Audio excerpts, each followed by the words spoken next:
Good morning, kiddos. Coach Troy here, and today we're going to check out Unsolved Case Files, the Harmony Ashcroft case.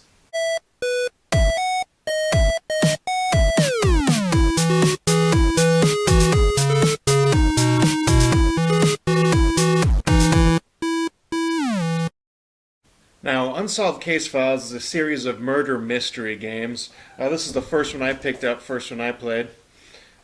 So, let's check out the evidence and see what the jury says. Oh, that's horrible. Alright. Now, just a warning as I go through this, there shouldn't be any spoilers because this is exactly what you get when you open it up.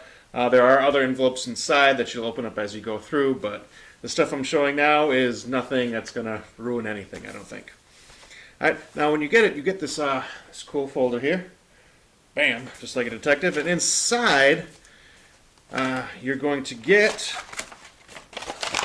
an evidence lock with a whole bunch of photographs in here. Like there's our victim, and then different photographs of suspects, witnesses, pictures of the crime scene. So some cool stuff like that. And these are, good quality pictures here. Also in there, there's going to be little dossiers on the suspects here. So it comes with their picture. It'll come with the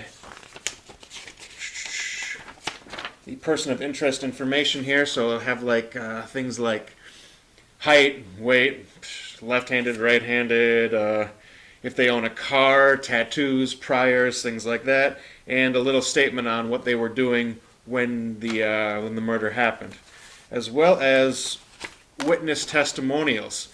Some of these will be casting suspicion on the suspect. Other ones will work as alibis, as well as this really cool interview. So it reads just like a script of the detectives asking the questions, and the suspect is answering them and going through like that, which is pretty neat. And there are several of these for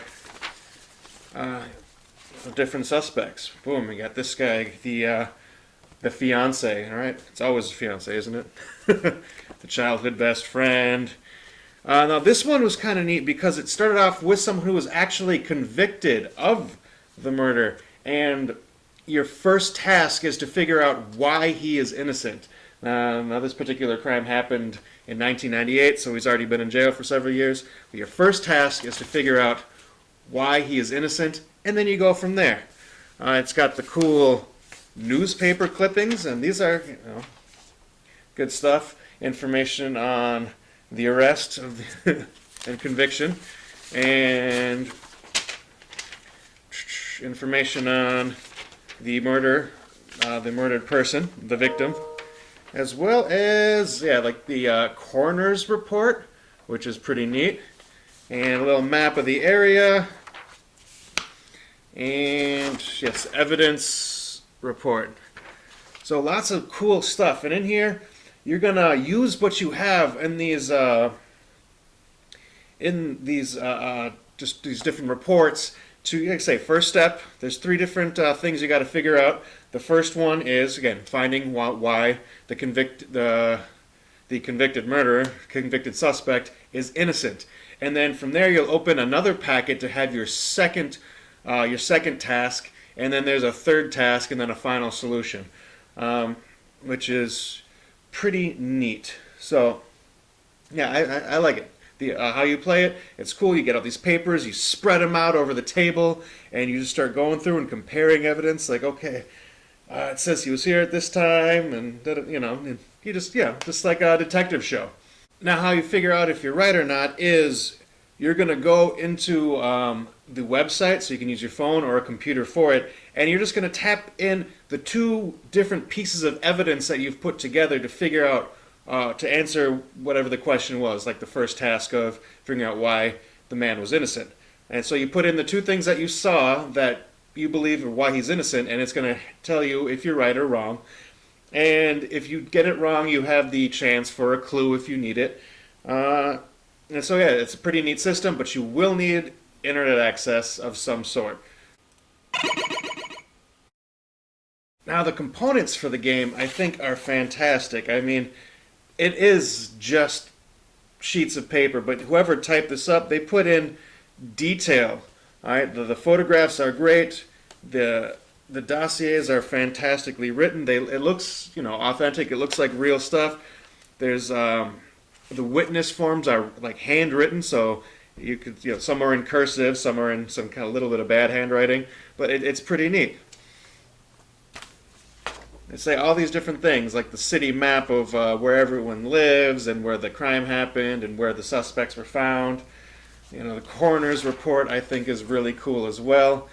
It's, just neat stuff. And of course, I love the newspaper article cutouts. These are fantastic. Fiona thinks so too. These are really neat.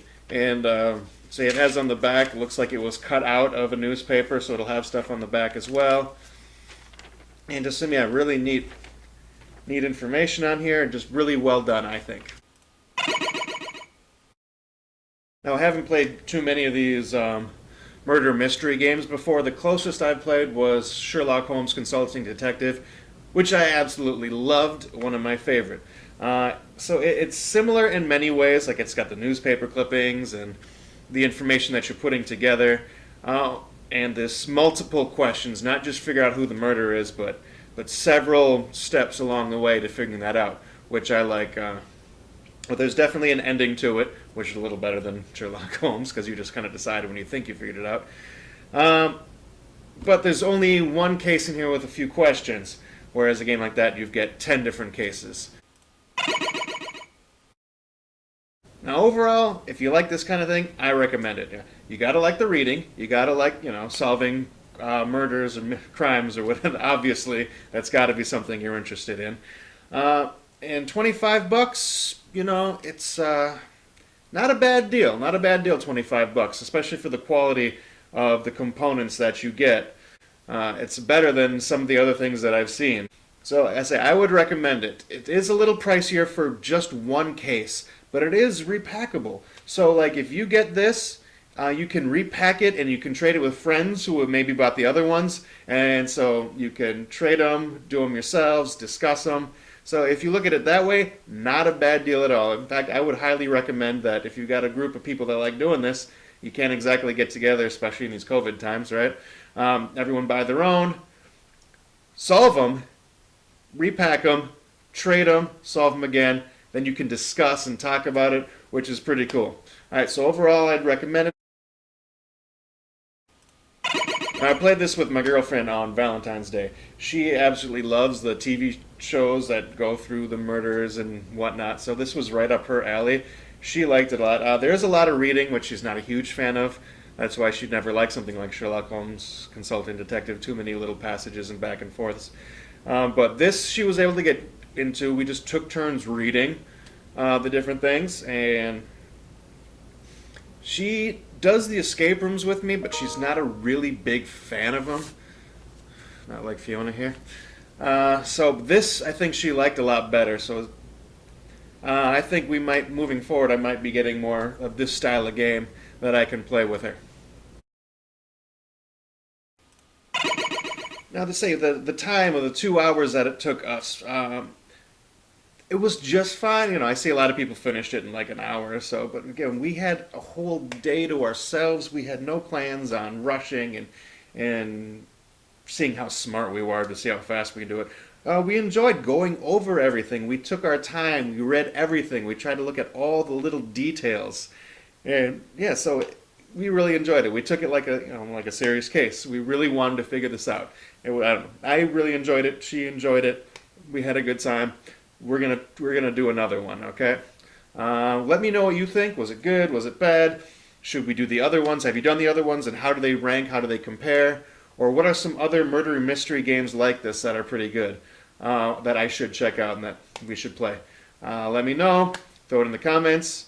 Thank you very much, and I'll see y'all next time.